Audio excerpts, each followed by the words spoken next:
अच्छा, जो बुनियादी बातें केमिकल रिएक्शन के हवाले से, केमिकल चेंज वगैरह क्या होता है, रिएक्टेंट और प्रोडक्ट की बुनियादी बातें समझने के बाद अब आ जाते हैं हम लोग रिवर्सिबल और इरिवर्सिबल रिएक्शन के बारे में। बुनियादी बात समझिएगा कि, और ये आपने बुनियादी बात को अपने जहन में रखना है जब स्टडी कर रहे होंगे, कि जब आपके पास कोई एक्स अमाउंट हो, यानी कि एक्स अमाउंट में मेरे पास कोई रिएक्टेंट मौजूद है और वो x amount of reactant completely किसी प्रोडक्ट यानी पी प्रोडक्ट के अंदर कन्वर्ट हो जाए, तो याद रखिएगा ये रिएक्शन कहलाएगा इरिवर्सिबल रिएक्शन।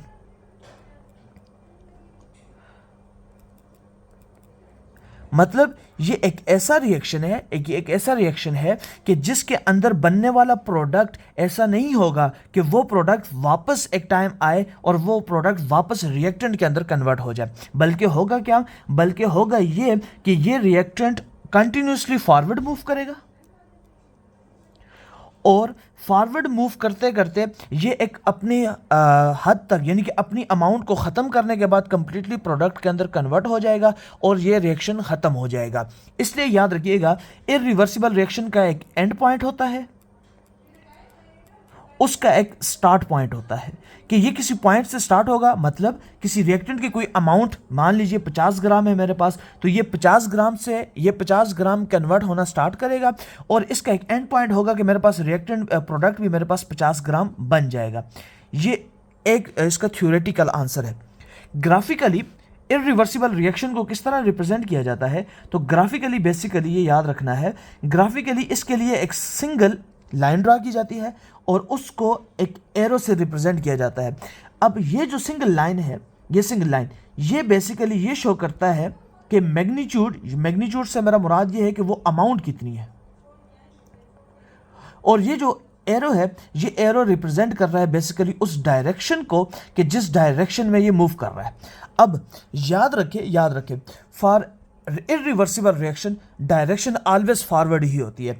चाहे आपसे कोई कहे कि प्रोडक्ट रिएक्टेंट में कन्वर्ट हो रहा है, तो ये याद रखिएगा ये जो डायरेक्शन कहलाएगी ये डायरेक्शन भी फॉरवर्ड ही कहलाएगी। ऐसा नहीं होता कि आप कहें कि अच्छा अगर मैं एरो को रिवर्स कर दूं तो ये मेरे पास रिवर्स डायरेक्शन बन जाएगी। नहीं, आप जब रिएक्शन को फॉरवर्ड से प्रोडक्ट की तरफ लेके जाएंगे, यानी रिएक्टेंट से प्रोडक्ट की तरफ जाएंगे, तो आपके पास फॉरवर्ड डायरेक्शन कहलाएगा। या आप मान लीजिए आप प्रोडक्ट बना रहे हैं, जैसे मान लीजिए मैं कहता हूं कि NH3 अगर वो टूटता है और वो ब्रेक डाउन होकर बनाता है N2+3H2, तो ये अब मेरे पास है फॉरवर्ड रिएक्शन ही कहलाएगा।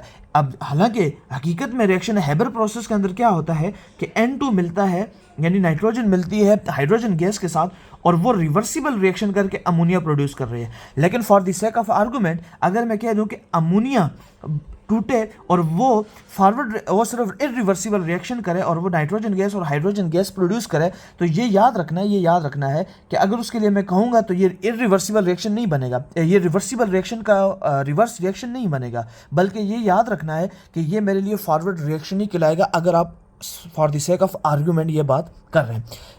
कुछ बुनियादी बातें इरिवर्सिबल के बारे में, एक बात कि इसको एक ग्राफिकली एक एरोस के लाइन के जरिए रिप्रेजेंट किया जाता है। इसका एक स्टार्ट पॉइंट होता है, इसका एक एंड पॉइंट होता है, इसमें रिएक्टेंट कंप्लीटली प्रोडक्ट के अंदर कन्वर्ट हो जाता है। ये तो आ गया इरिवर्सिबल रिएक्शन के बारे में। अब आ जाते हैं इसके बाद दूसरा पार्ट, वो है रिवर्सिबल रिएक्शन। अब रिवर्सिबल रिएक्शन बेसिकली क्या होता है? रिवर्सिबल रिएक्शन वो रिएक्शन होता है कि जिसमें रिएक्टेंट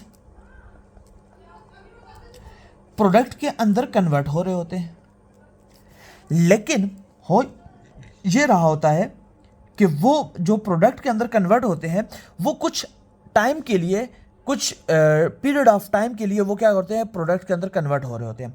लेकिन फिर क्या होता है, जैसे ही कुछ वक्त गुजर जाता है और प्रोडक्ट की कुछ खास अमाउंट बन जाती है, अब होता यूं है कि ये प्रोडक्ट वापस रिएक्टेंट में कन्वर्ट होना स्टार्ट हो जाता है।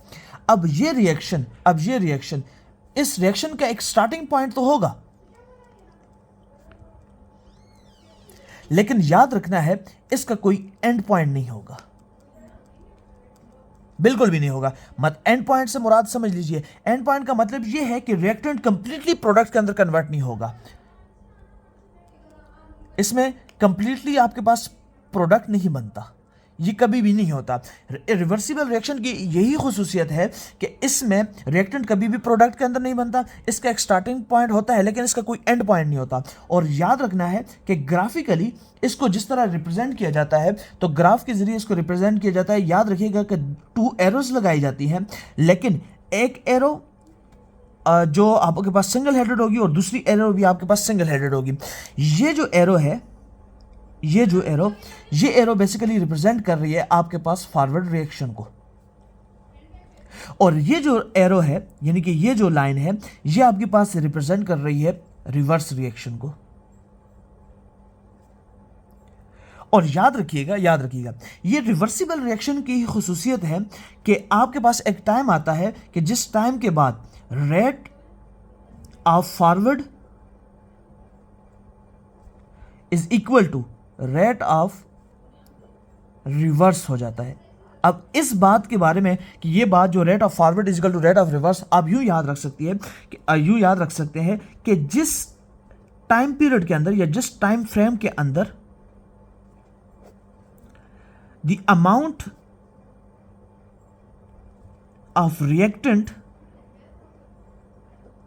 गॉट इनटू प्रोडक्ट, कि वो जो प्रोडक्ट के अंदर कन्वर्ट हो जाती है, एट द सेम टाइम, ये इक्वलिटी का मतलब at the same time product same amount reactant में कन्वर्ट कर देता है।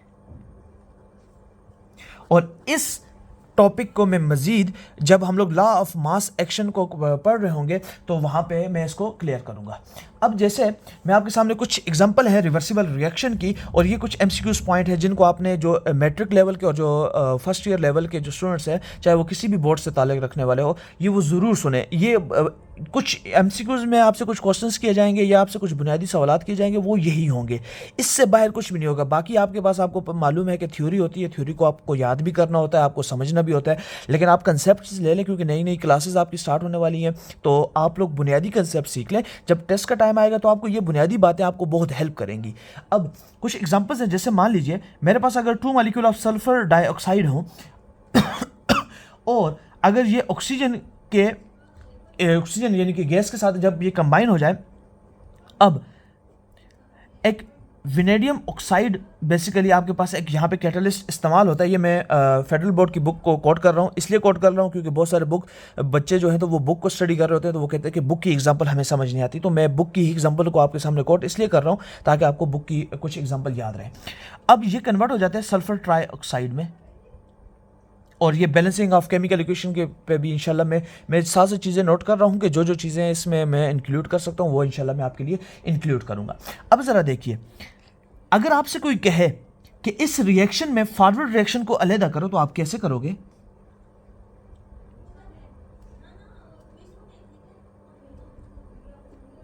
ये इसका फॉरवर्ड रिएक्शन है, और अगर आपने इसका रिवर्स रिएक्शन करना है तो इसी को उल्टा कर दो, तो कैसे हो जाएगा?